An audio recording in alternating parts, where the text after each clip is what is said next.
Hello and welcome to Undead Gaming News, your one-stop shop for all things gaming. I'm your host Zombie, and first up this week, Steam is now going to be supporting JoyCon controllers on the PC. In a recent small update released by Steam for the client beta, support for Joy-Cons was added and support for Nintendo's more classic controllers was improved. The update will have multiple configurations, allowing the player to use one individual Joy-Con as a mini gamepad or combine them both as a regular controller, just like with the Nintendo Switch. The addition of Joy-Cons means Steam now supports the majority of Switch-compatible controllers, as support for the Pro Controller was introduced a few years ago, and support for the Nintendo Classic controllers were introduced in an update last month. As Joy-Cons are exclusively wireless, your PC will need to have Bluetooth functionality for the Joy-Cons to connect to. This can be done either with a USB adapter or through a motherboard with pre-existing Bluetooth capabilities. Since this update was for the client beta, users will need to opt into it to use the Joy-Cons on the platform. This can be done in the Steam's account settings under Beta Participation tab. Sticking with Steam, ID Software is consolidating its games on Steam to improve the shopping experience. The news comes from a blog post on Steam that details how its library of games is being simplified under specific titles. It says, spanning across multiple decades, ID Software's library of work is as vast as it is full of amazing games. However, this means a number of ID's offerings have been released or reiterated in ways that can make our digital storefronts a touch confusing. Rather than write out the differences between Final Doom, Ultimate Doom and Just Doom, we're consolidating our Steam library of titles. Now, if you're not quite sure what this means, take Doom 2 for example. Currently there's 4 different versions of the game available. You have Doom 2, Doom 2 Enhanced, Master Levels for Doom 2, and Final Doom.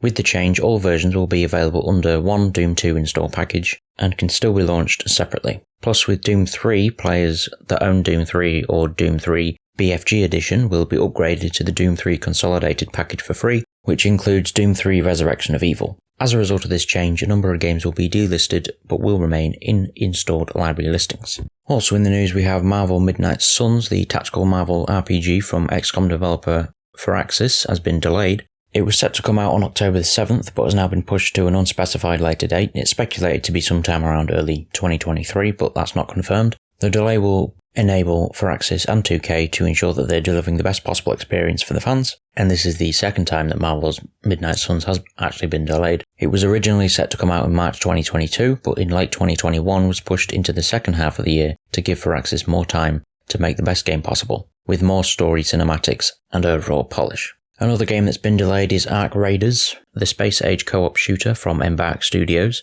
They made an announcement on Twitter where they said, "We've made this decision to delay Ark Raiders 2023. Ark Raiders is an ambitious game and we will be using the extra time to expand the experience and allow it to reach its fullest potential. We will be diving into more details as soon as we start to test the game more extensively with players. The excitement around Ark Raiders since its reveal has been so encouraging for us and we truly appreciate your support." Now, a game that's not been delayed is Call of Duty Modern Warfare 2, because they've now scheduled the betas. Those who have pre-ordered the game on PlayStation will be able to play the early access beta on September the 16th and 17th at 1 PM Eastern Time, and then on September 18th through to the 20th, everyone will have access to the open beta on PlayStation. If you're on a different platform, don't worry, because they're also doing a cross-platform beta on September the 22nd and 23rd for everyone that's pre-ordered on Xbox, PlayStation and PC, and then there's the open beta for all platforms on September the 24th to the 26th. On all dates, the sessions will start at 1 PM Eastern Time. Sticking with Call of Duty, it's recently come to light that a court case surrounding Call of Duty Infinite Warfare has been dismissed in court after it was found that the plaintiff's lawyer hadn't played enough Call of Duty Infinite Warfare to back up the claims made about the game. Back in November 2021, Brooks Entertainment sued Activision Blizzard in the United States District Court for the Southern District of California for allegedly stealing the identity of Brooks Entertainment founder Sean Brooks. In 2016's Infinite Warfare, a document states Brooks Entertainment owns the trademark for Sean Brooks themselves, and the company makes graphics and content for video games that are aimed at empowering youth in games like Stock Picker and Save One Bank. Brooks Entertainment then says it was working with both Activision Blizzard and Rockstar Games to create a game between 2010 and 2015. Infinite Warfare was released in 2016, with Brooks claiming that Activision Blizzard used Sean Brooks as its main character in Call of Duty, and that this character uses the likeness, persona and name of Brooks Entertainment owner Sean Brooks, and further infringes the trademark for Sean Brooks. Of the copyrighted material allegedly stolen by Activision Blizzard, Brooks Entertainment listed the following. Sean Brooks has missiles at his disposal. Save One Bank is uniquely played in first-person shooter and third-person shooter, and Call of Duty copied the same format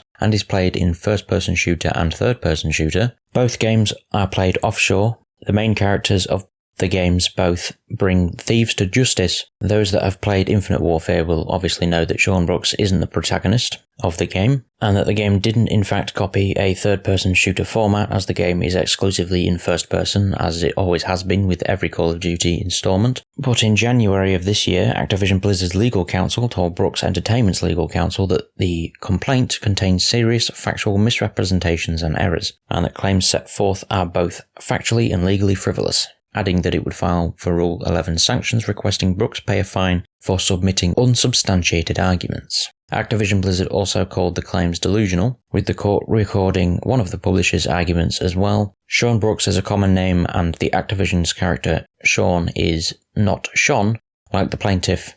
Activision's Sean is an armoured Irish space marine, while the plaintiff Sean is an African-American San Diego-based financial consultant and cigar salesman. The court then said in its ruling that Brooks Entertainment Counsel could have easily verified these facts prior to filing the factually baseless complaint, just as the court easily verified them within the first hour and a half of playing the game. It was recorded on July 12th that Brooks Entertainment cannot refile the claim in the same court, which also ordered the company to pay Activision Blizzard for the time and money wasted. Now, speaking of Activision's money, Activision has confirmed via newly released financial documents that it's made more money on its mobile games last quarter than it did on all of its console and PC games combined. According to the report, about 51% of Activision's total earnings from the second quarter of 2022 came from mobile games, which adds up to the total of $831 million in mobile game earnings. Meanwhile, its console games earned around $376 million, and PC games brought in $332 million. And then it made $105 million from events and esports. Activision says that King titles like Candy Crush and Farm Heroes brought in over $680 million, meaning that the other $151 million of their mobile earnings would have come from games like Call of Duty Mobile and Diablo Immortal. In other news, AppLovin has offered to buy Unity Software in a $17.54 billion all-stock deal. AppLovin's chief executive officer stated that combining the two companies will potentially generate an adjusted operating profit of over $3 billion by the end of 2024. Unity is one of the world's leading platforms for helping creators turn their inspirations into real-time 3D content, and under the proposed deal, Unity's chief executive will become CEO of the combined business, while AppLovin's chief executive will take the role of chief operating officer, and Unity said its board would evaluate the offer, but I highly doubt they're actually going to take it.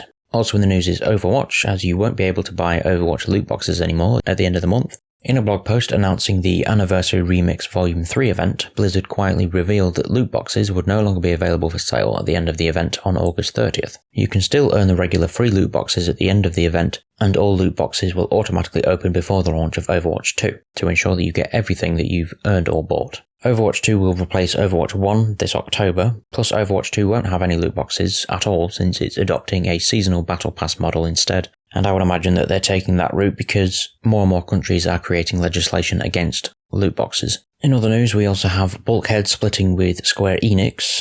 Bulkhead created Battalion 1944, which launched into early access in 2018 as a throwback to the early days of Call of Duty games. There were some troubles, but it seemed like a very strong start for the game. And Square Enix, who published the game under its indie-focused Square Enix Collective, apparently thought so too, since it acquired a 20% stake in the developer in November in 2018. Although Battalion 1944's average concurrent player count has been stuck in single digits since mid-2020, and a console release that was promised in 2016 in a Kickstarter never happened. And now Bulkhead has announced that it's formally ended its relationship with Square Enix. As they said, "We are deeply disappointed that Battalion 1944 never made it to console, and we will be refunding all console Kickstarter backers. Thank you to everyone that backed the console version, and we're sorry it's taken so long to rectify this." Bulkhead also announced that a revisited final version of Battalion 1944 is being released on Steam for free under the name Battalion Legacy. The announcement says, "We've taken the best aspects of Battalion 1944 and honed in on these to create a fluid, bug-free experience featuring a working server browser, an added faction, new weapons, classic search and destroy game mode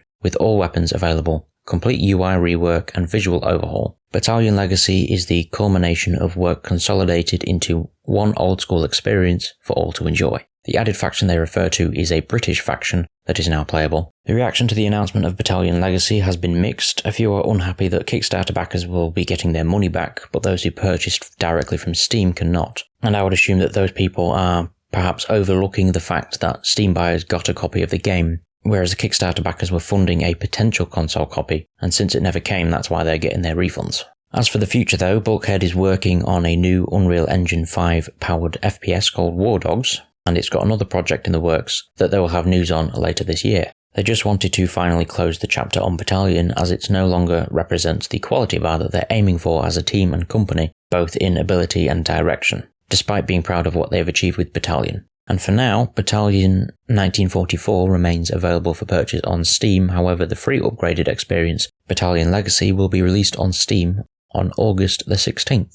Over on Sony's side of things, a new page has appeared on PlayStation's website dedicated to its games for PC. On here you will find the information on all PlayStation games that would have been introduced to PC, such as Days Gone, God of War and Horizon Zero Dawn. But there's also details on upcoming releases. Currently the 3 upcoming games listed are Marvel's Spider-Man Remastered, Marvel's Spider-Man Miles Morales, and the Uncharted Legacy of Thieves collection. The Miles Morales PC release is listed as Fall 2022, while the Uncharted listing just says 2022, so it could be at any point this year. Sony has previously said it expects nearly 50% of its game launches to be PC and mobile by 2025. As well as that, the company revealed that it expects to make $300 million on PC games alone this fiscal year. If you're looking to get a collection of games for a bit cheaper than you would if you bought them individually, then there's a new Humble Bundle ready for you. For just $30 you can get 11 games redeemable on Steam, as well as a 50% discount code for Resident Evil Village.